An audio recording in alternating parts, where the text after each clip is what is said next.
If you're creating a Rust monument for the first time, or if you're a seasoned creator, then you should probably be doing all of these things if you want to interest players and server owners alike.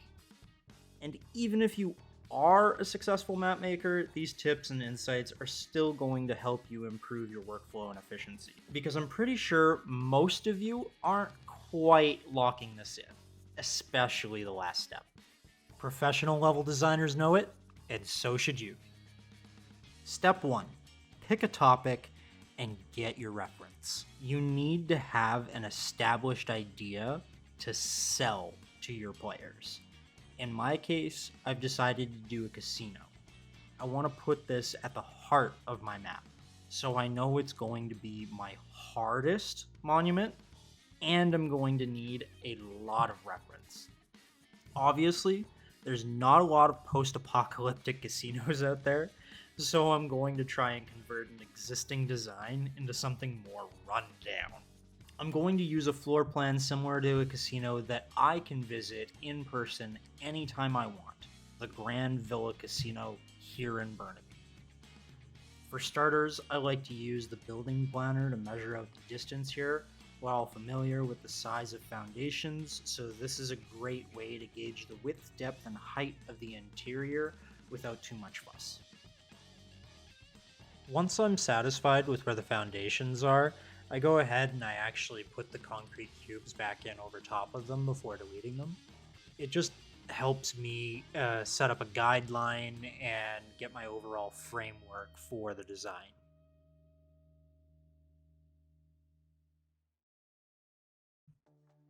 Before you start building your design in Rust Edit or whatever program you decide to use, you should definitely try and make yourself a breakdown list.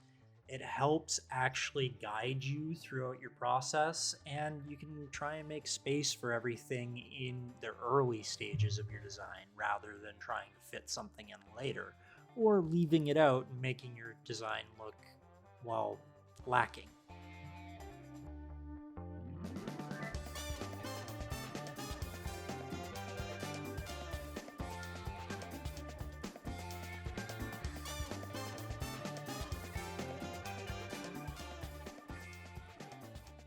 At this point, I've decided what kind of ceiling I want. I've decided on these large arches that actually intersect with each other. It's going to be a little difficult to figure out, but I figure if I make them thick enough, I'll actually be able to fill in the different wedges that are left over from the cubes. And you'll see what I mean once I get going and with a few more arches here.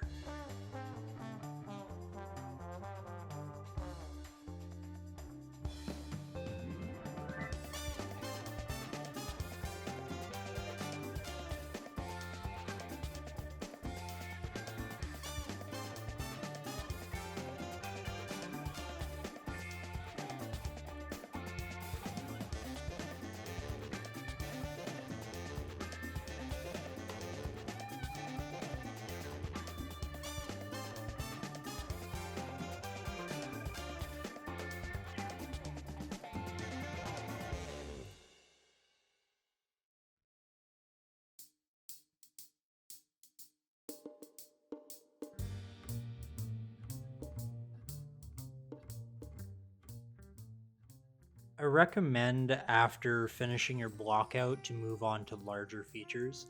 This allows you to focus on the aesthetic tone and make sure that everything is cohesive in your design. Your project scope should really dictate where you start. I start with the largest features as discussed, so I'm going to start on the outside. If I were to start inside, I might feel too cramped and pressured to do detailed environments in small areas before addressing the larger features. As mentioned, larger features, you want to focus on things like aesthetic tone and your cohesive design. You also want to focus on these other three things: line of sight, material choice, and your player pathing and walkways. It's really important for a monument to drive players towards the loot or towards the puzzle. Things that are important to remember about walkways and player pathing, things like contrast and color coordination, lighting, openness, line of sight. These are all things that are going to drive towards walkways and player pathing. So, really, everything in this list eventually drives towards where players should and should not go. You're not only a designer in this case, but you're also a director. You're trying to get people to move in the way that you want them to psychologically. Line of sight is something that I'm actually going to be focusing on between the two main entrances. You should be able to see end to end there. This is going to make the room appear much larger when you come through the funnel that is the entrance. And you're going to see out the other end if you're up top, and if you're down below, you're going to see a massive grand room. The line of sight that I have here aesthetically is going to make this place look very grand, and that's great, that's what I want.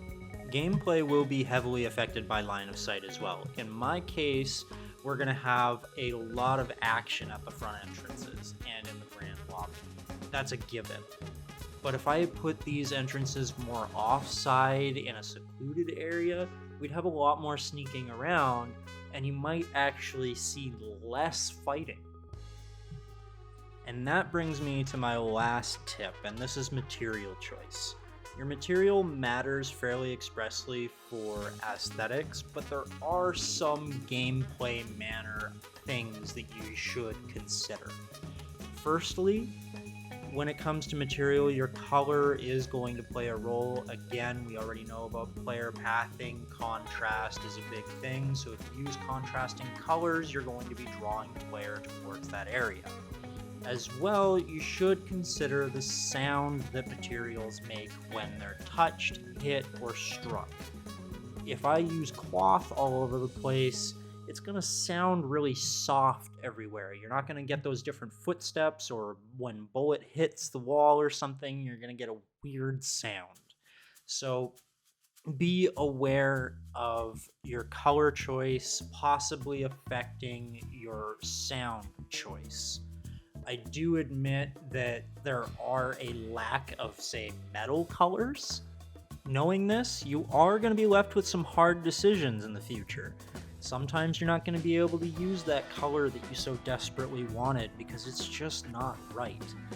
But that's the challenge of designing places like this with preset prefabs. We don't have the luxury of just being able to do anything that we want.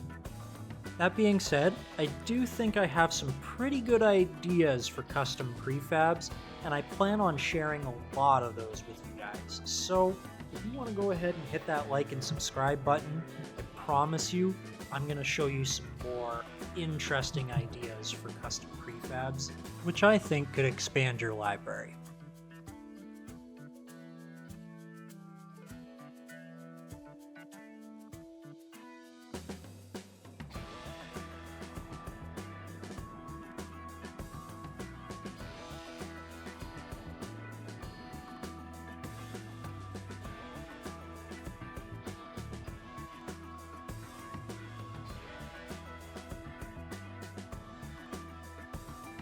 Alright, so at this point we've done a lot of work getting the building ready, but it's still kind of empty. So we're going to take all of our assets, we're going to line up a whole bunch of hero assets that we want to keep in mind for different areas and zones that we laid out, and we want to build on that. I'm going to take each one into consideration, put them around, and if anything else comes to mind, I'll go and find it in the catalog. If I need anything custom, I'm going to be sparing about it. Custom objects are absolutely expensive if you start placing them around a lot. So we want to look for key items, but we don't want to get too carried away. Here are some rules and tips that you should be aware of when placing your props, because it matters for gameplay and aesthetics. First off, don't block the pathing that you worked so hard to establish in your blockout. If you are going to block pathing at all, Make sure that it's intentional and it has some sort of gameplay reason behind it.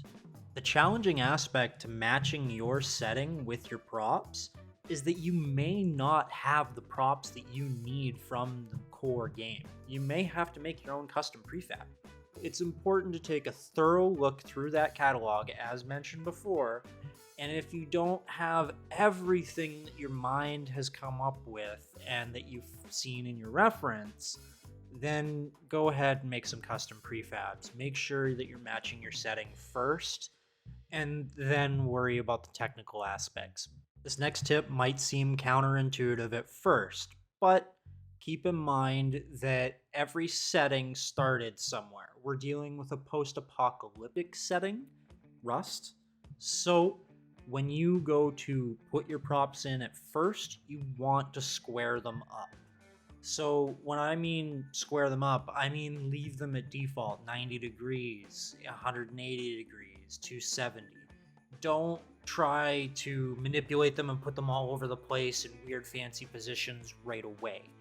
First, what you want to do, like what I'm doing here, is placing the tables where they typically would have been.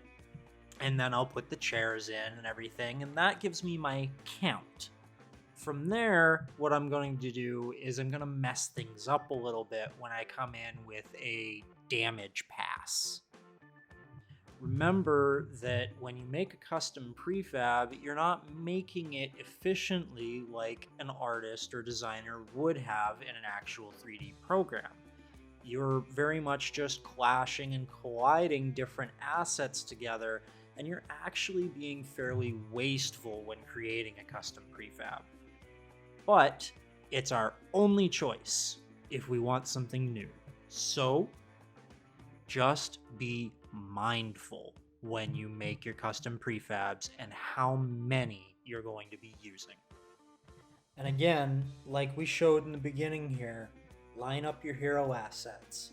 For me, it's slot machines, it's barricades, it's gaming tables, it's the chairs that I want, cash registers, counters, everything that I feel I'm going to need in order to make this look like a casino.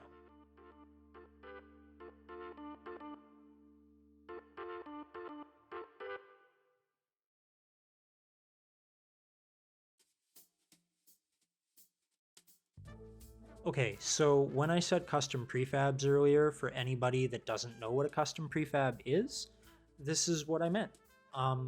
What we're doing is taking a collection of assets and we're going to group them together with the editor. The editor has an option to create a custom prefab. And what that does is it treats all of these objects in their current scale, position, and orientation as one item. Being able to do that means that I can take this escalator that I'm building here and place it again and again and again throughout my entire project here.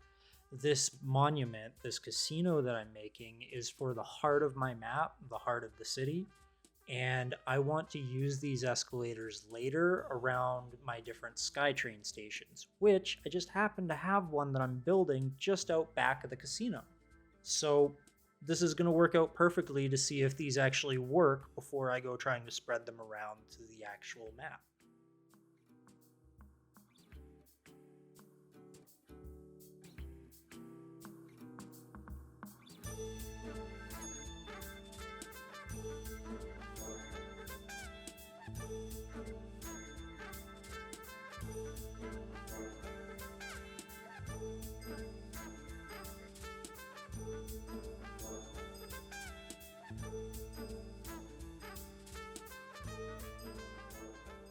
The Rio Grande Villa actually has this wishing well fountain slash waterfall in between the two escalators.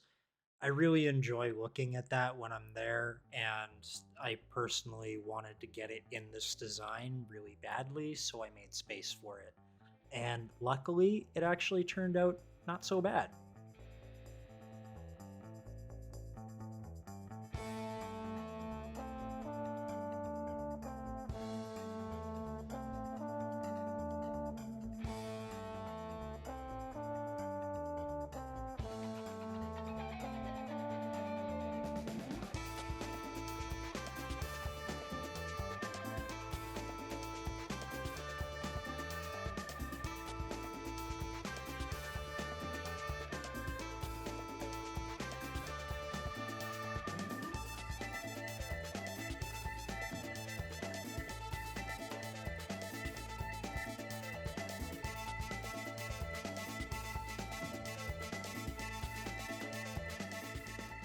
Luckily, Rust has a pretty decent set of kitchen props, so we're going to go ahead and use those here. We can be fairly creative with them, like slamming these ovens into the counters here.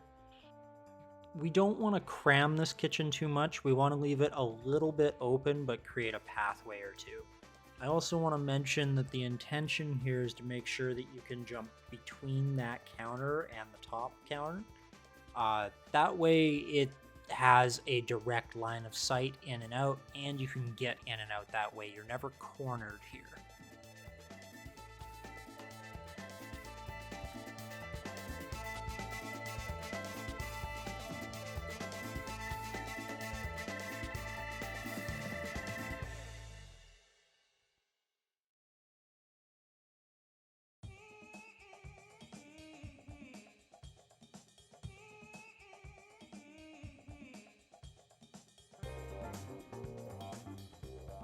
Now, we haven't technically gotten to lighting yet, but I wanted to make sure that I didn't forget these heating lamps that I wanted to put above here.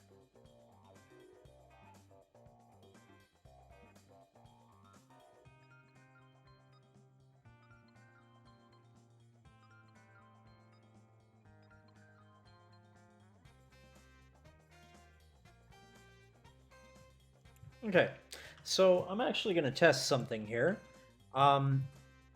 I want to know if I can make big and small slot machines, because that's going to come in really handy with my design if I can. So, first thing I'm going to do is I'm going to leave that one as default, and then I'm going to try and scale one up. And the next thing I'm going to do is I'm going to try and squeeze one. Like that. And we're going to see what works and what doesn't.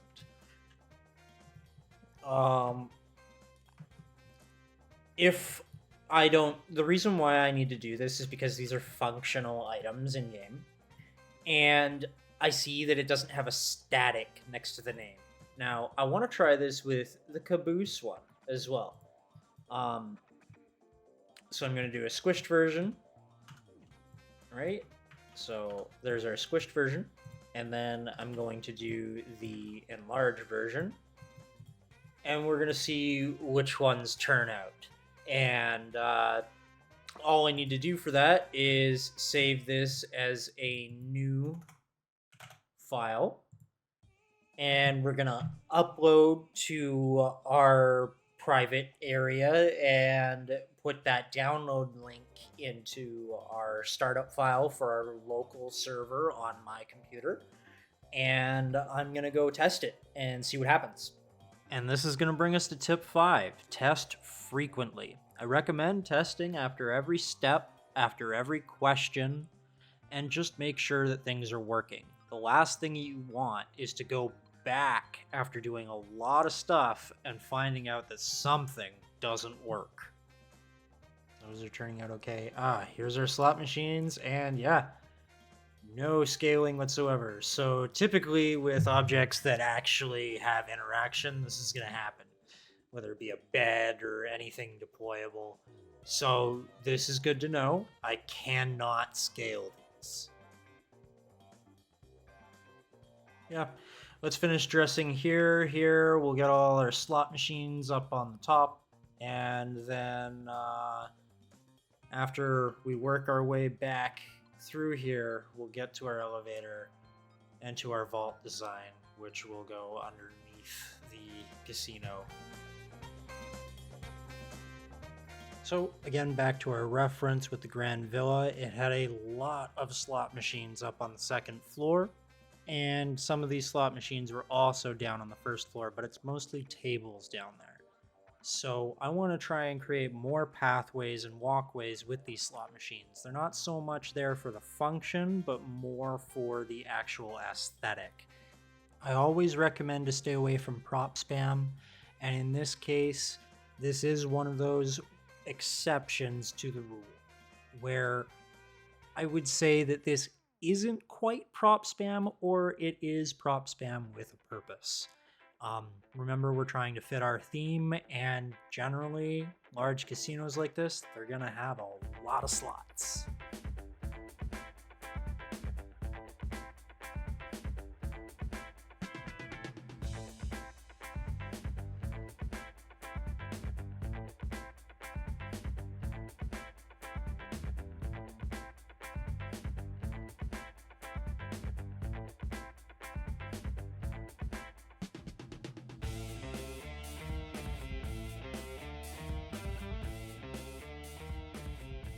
At this point, after working upstairs for so long and getting all that set up, I really wanted to get downstairs and play some things too. I remember down here in the Grand Villa, there's a little bit of variance. You don't exactly have all poker tables or all blackjack tables or all roulette tables. It's a little bit of a mixture, like pockets.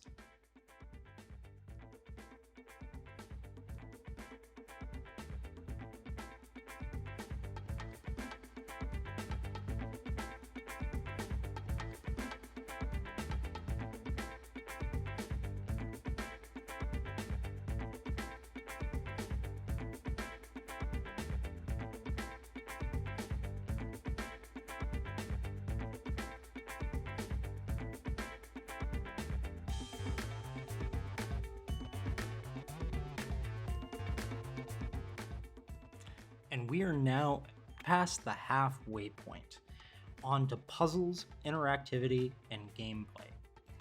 After you have your foundations in design and play, it's time to create something more interactive for the player. My plan is to use separate control points very similar to common face punch monuments, just to keep things consistent. So my first control point is a green door with fuses and switches. Here are a few puzzle element ideas that you probably want to consider when building your own monument puzzle. The first two are the most obvious, switches and fuses, and then keycards. Those are very standard and typical to any face punch monument, so your players won't have too much of a hard time understanding what to do with those items. How you hook them up is entirely up to you. I recommend using a website called rustrition.io to pre-plan your electronics and make sure that everything works. Rustrition.io should be able to help you reduce the amount of guesswork and testing in a server between designing. Your electrical can get a little bit more complicated once we start talking about triggers. Triggers are things like HBHF sensors, laser detectors, and other items that can trigger on command. If you're familiar with any sort of electrical in Rust, you can use these to do certain things in-game to make your monument more lively, like turning on red flashing lights or alarm sounds when something happens. In my case, I'll be using laser detectors down in the basement to actually detect when a player is near the turret, so the turret will turn on and shoot them. This gives the players an opportunity to sneak by and get into the vault. And that's going to bring me to chain reactions. Now, our blue room is powered by a fuse in the green room, so this is what I would call a chain reaction. I needed to use a green card to get into the green room to use a fuse to open up the blue door. Now, the blue door is going to have a fuse in there to turn off the turret. In order to turn off the turret, you're going to have to use a green and blue card. This is what I would call a chain reaction. You can create these sort of effects with many different scenarios. Your creativity is really the limit here. And that's going to bring me to my last tip, the red herrings. Now, not every puzzle deserves a red herring, but in my case, I am going to be using several of them. My green room is full of switches and fuses that don't do anything. My design will be attempting to use red herrings in order to create an environment where the players have to use a little bit of guesswork and process of elimination in order to know what switch does what thing. This is going to create a scenario where players may be in the room a little longer than they wanted to be. This may create a scenario where another player has more time to get to them while they figure out the puzzle. Of course, this does mean more experienced players are going to have an inherent advantage with the monument, but that's all part of the fun in figuring it out and then feeling achieved later. Given I'm asking players to go through so much effort to get to this blue room, I will be including a fair amount of loot in it, to getting into the vault. After the players have made it past the green door with all the fuses and switches, and through the blue door with the security and loot, it's time for them to take the elevator all the way down to the vault. Now, the vault is secure. It has laser detectors and a turret that will turn on if you touch said laser detectors. There is also going to be a destructible vault door there brought in by a plugin called Bank Heist. Bank Heist is great because it allows me to put a vault door there that players can actually destroy. It also allows me to spawn in a hackable crate, which would have custom loot a little bit buffed up so players can actually feel like they got a big reward once they got down.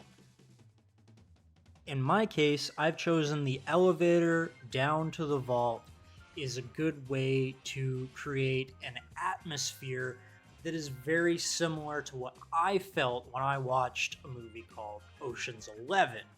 Ocean's 11 was great for its cinematic atmosphere in the way that the vault felt impossible to get through. And that's what I want for this map. I want this vault to be the hardest thing on the entire map, so players have to really work towards getting to that final achievement.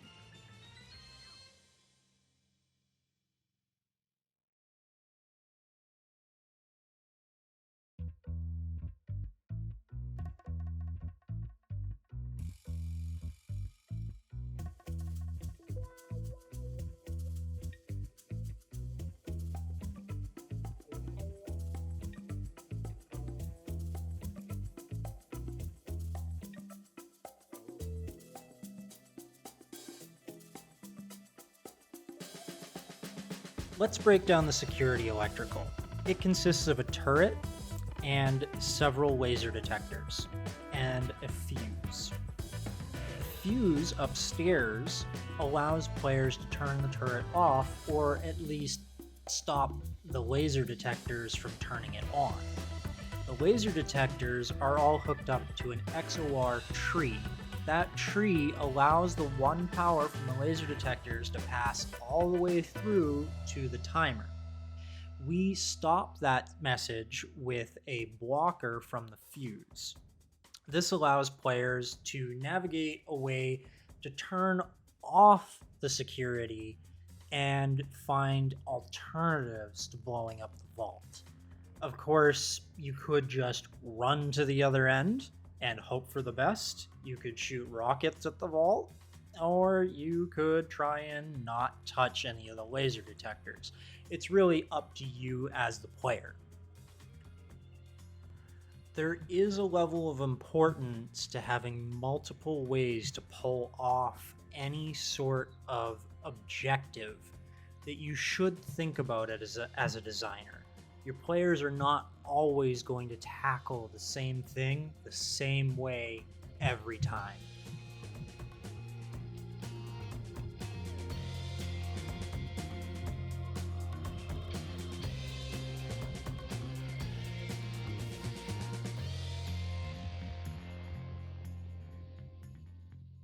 Mood is arguably one of the most important points of design, and one of the best ways to create mood is with lighting.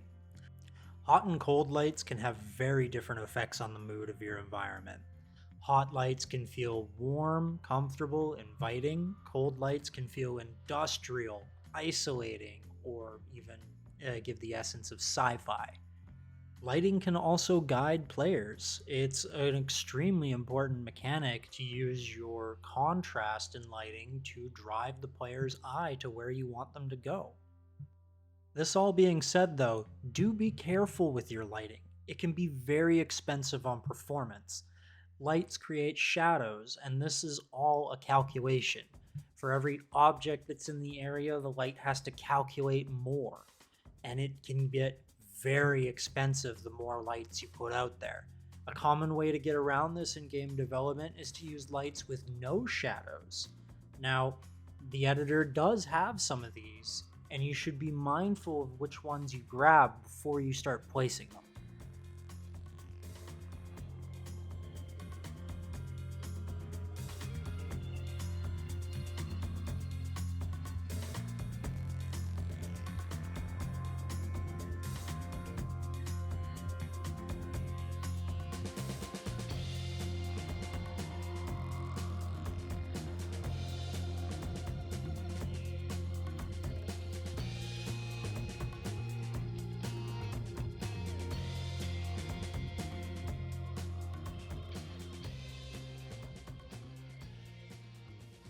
What I've noticed here is that my ceiling is so tall that my lights, if I were to put them up there, they wouldn't look very good.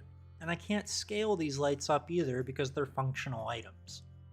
So, what I'm going to do is build a little bit of a scaffolding for them to hang off of. Something that's a little more stylish and fits within our theme so it feels a little invisible when you look at it. I also plan for these lights to have a switch somewhere in the monument as well. This is going to allow players to control whether or not if these are on or off, providing them with cover or visibility depending on if they need it or not.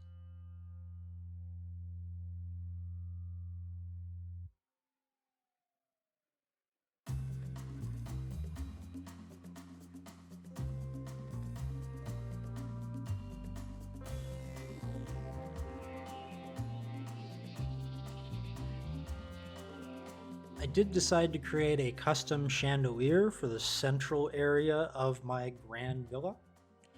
However, I would advise caution on what kind of lights you use again. In my case, the floating Chinese lantern did not work out. I actually had to replace that later on.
After we've established our lighting, we want to work on something called cohesive detailing.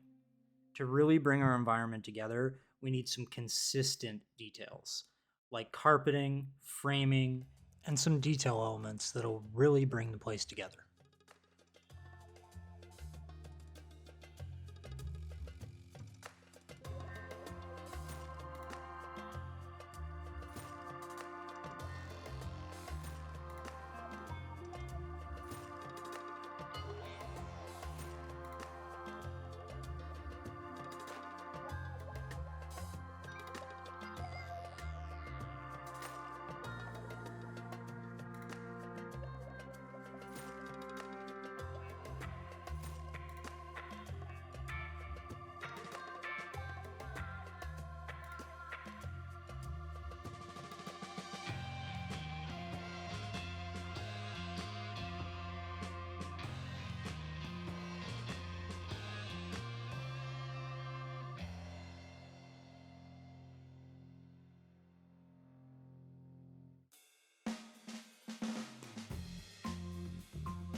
Step 9. Map blending and integration. Our monument is looking really solid at this point, practically done, but we can't put it into the map like this. It needs something to make it feel like part of the surrounding area. I know I want a SkyTrain station here, and I know casinos tend to need a lot of parking space and a good road plan.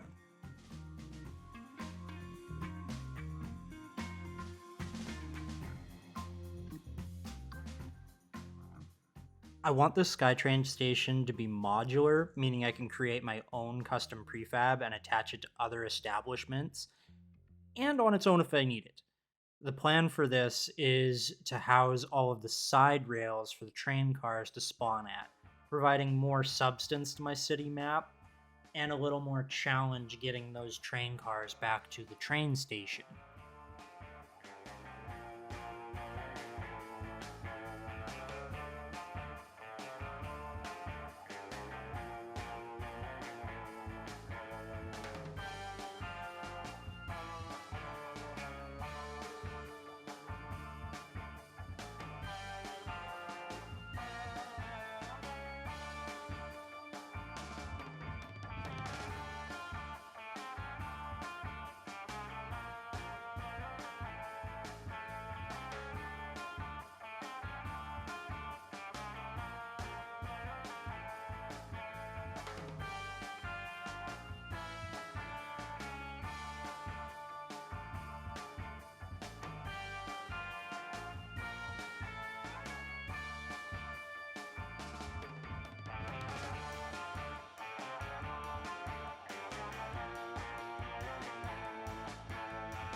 And this brings me to our last detail, the one that I feel most people do not have full control of yet: offset and details.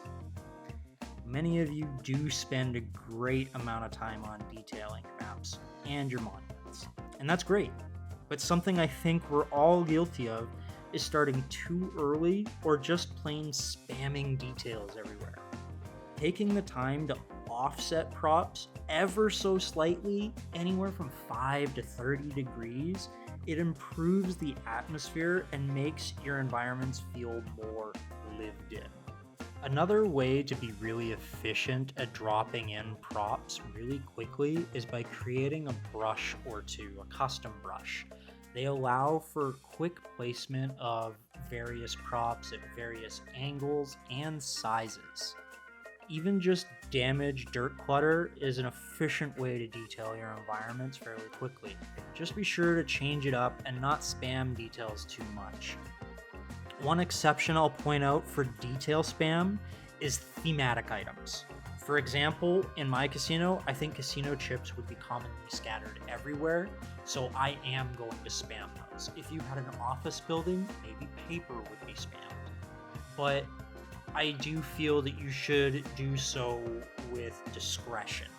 How big is your environment? How spaced out are these small details? You don't want to cram too much in there. It will affect performance. Now, as efficient as we want to be with our details, I also want to point out this is a really good moment for you to be specific and take some time with some areas, tell some stories. In the vault here, what I did is I decided to make some burned bodies and put a C4 on the floor here. And it makes it look like somebody tried to rob the vault and didn't quite get away from the turret.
At this moment, what I'm going to do here is replace all of the different paper types that I put on the ground with card spreads. These are fairly similar, so they should just completely replace each other. I already knew when I was using the brush that the paper was not going to fit my theme, but the cards do.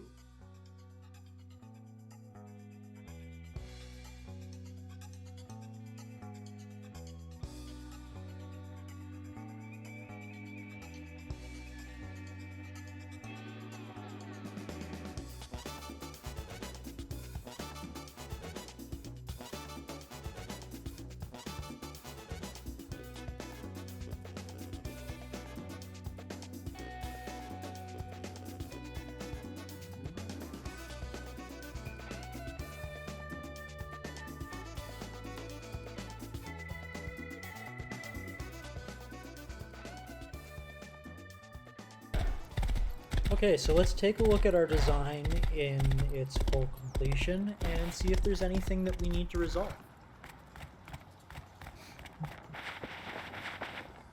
Straight away, the cards look good, the door works.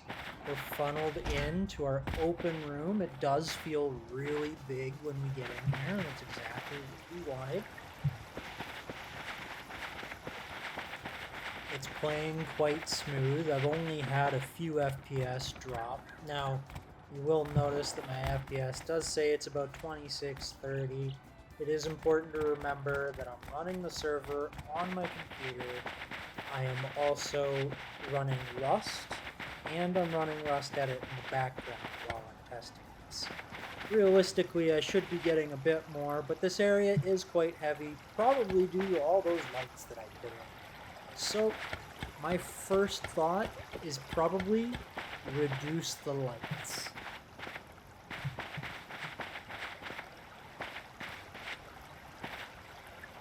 And there's our issue with our Chinese lanterns. You can see they disappeared, so we will be replacing those with just the regular Chinese lanterns that we had, not the floating ones.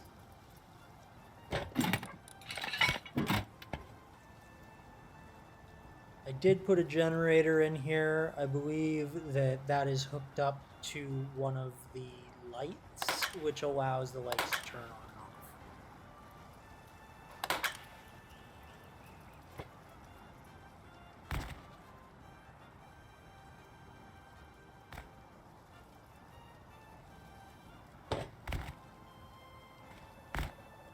Here's the rest of our fuses and our computer.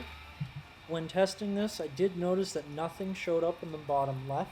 That tells me that I used the wrong computer station, so I will be replacing it.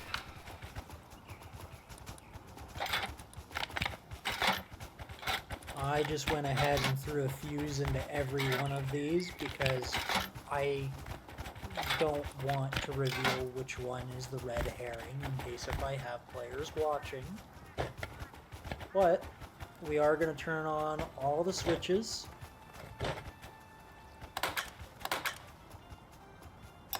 And we're going to go check out our security system. After we get past these doors here, I should be able to get myself back here and to the blue door.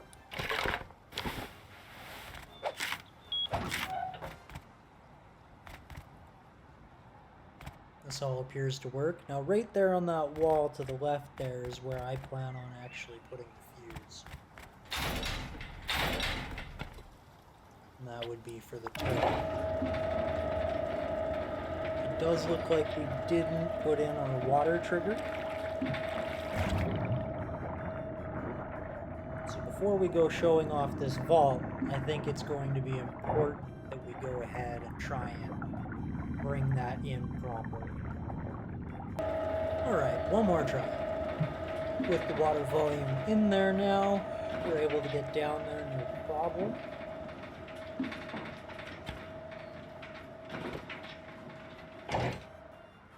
It does appear that the doors that I'm using here are not visibly showing underground, which is another reason why you should be testing often, because things like this crop up when you're not expecting it.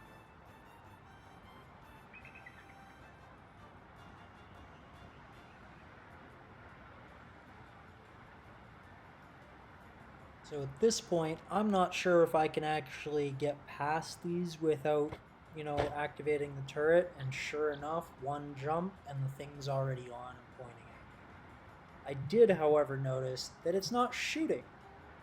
Now I actually went and did some digging, and it turns out the reason why the turret is not shooting me at this moment is because we chose an AK for the item. You want to choose something like an HMLMG or something that will actually work. Right now, it looks like there isn't a lot of reason why the AK doesn't work, it just doesn't.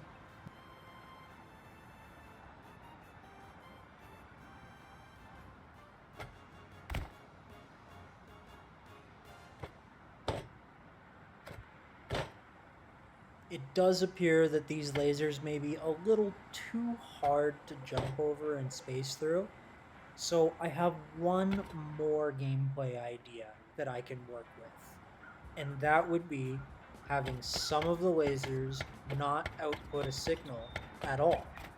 meaning that players wouldn't know which lasers are live or dead. Now, the elevator is on a timer, well, specifically a fuse, and once that fuse runs out, that elevator will no longer work anymore for players that are down here.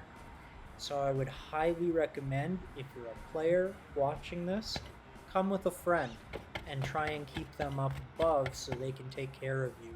Now, that isn't saying that the elevator and the vault are exclusive to duos or higher. These lights that are on in the elevator shaft only turn on if the elevator has power. It would be important for solo players to note that if they pay attention to those lights, they won't ever get caught off guard with the elevator no longer being inaccessible.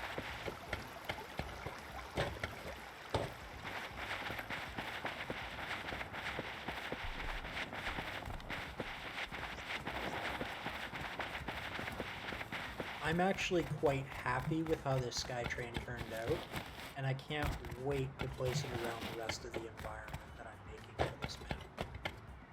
This seamlessly integrates with my casino, and I'm sure it's going to seamlessly integrate with every other location that I put it at as well.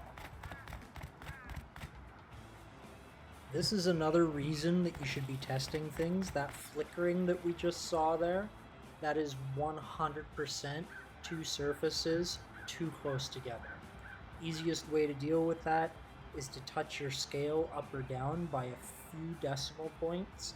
You don't have to make that change very big or even visibly noticeable. Overall, I'd say that I'm pretty happy with how this whole monument has turned out. What I'm going to do next is can it off as its own custom asset and put a bubble around it to prevent building radius. I'm going to make sure that my diameter actually encompasses the entire monument and that the center point is where I want it to be. I'm also going to go ahead and save the terrain heights, the splat maps, and any topology maps. We do have an alpha map for the elevator, so I do need to save that as well. And my roads and rivers should get saved off, as I did use actual roads, and we do want this to be a group. Another really good tip to give you here for your personal custom catalog is not to name things like this, West Coast Casino. That will go into alphabetical order, and it's going to look a little weird. It should be Casino West Coast. Because if you decide to create another casino that's not a West Coast casino, at least they're side by side and you know where they are, under C.